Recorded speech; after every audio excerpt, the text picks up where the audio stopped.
All right, so here we take a look at the time shifting property of the Laplace transform. Basically, what we're always starting with is we're assuming we have some function f of t, and we're assuming that that function has a Laplace transform f of s, okay? And so in the previous video, we basically said if we take now instead f of at, that same function of f, that would transform to 1 over a times f of s over a, okay? So that was the time scaling property. Now we're looking at a new property called the time shifting property. Basically says if we replace t, in this case we replace t with at, if we replace t with t minus big T in the time domain, then our f of s, our resulting f of s, is going to be multiplied by e to the minus t times s in the s domain. Okay, so this is a little confusing. I haven't probably talked about this yet, but what we do in these circuits, or I guess in these systems, is because we, like I said, we want to take the one-sided Laplace transform. We're really only interested in what's happening from 0 to infinity a lot of the times in electrical engineering.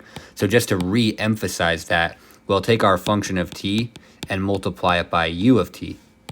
Of course, because f of t times u of t is basically the same thing as just saying f of t as long as t is greater than or equal to 0, right? Because u of t tells us that we're basically 0 for t less than 0 and 1 for t greater than or equal to 0, right? So taking a function and multiplying it by u of t basically just ensures that that function is 0 before time t equals 0, and that it's going to be equal to the value of the function for all times t after t equals 0. So that's what we're seeing here. So you could really say that, if I wanted to, I could say f of t times u of t.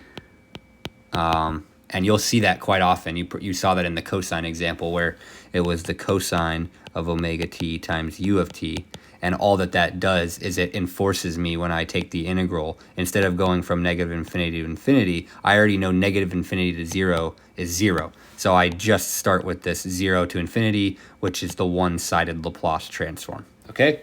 And so here, that's what we're seeing. We're seeing f of t, u of t like this, but they're time shifting, right? We're replacing t with t minus big T, but we're doing that in both the f of t and the u of t term here.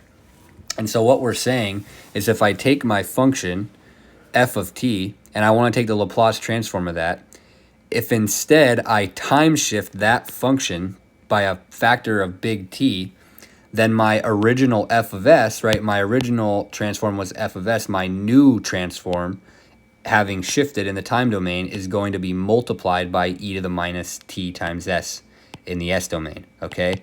So that's the time shifting property.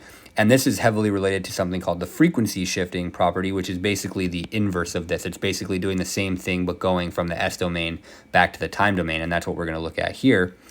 So instead of shifting in the time domain and getting a multiplication by an exponent in the s domain, this is saying if we do a shift by a factor of a in the s domain, we end up multiplying by e to the minus at in the time domain. Okay, so these are kind of the dual properties of one another. That if you do a shift in time in the time domain, you get a multiplication by an exponent in the s domain.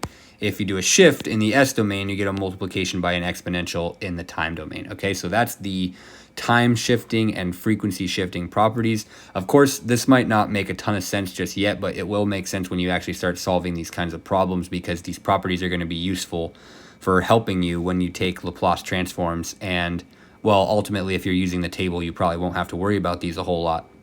So we're going to end this video here. In the next video, we'll talk about the last two properties that are pretty important for solving these kinds of problems.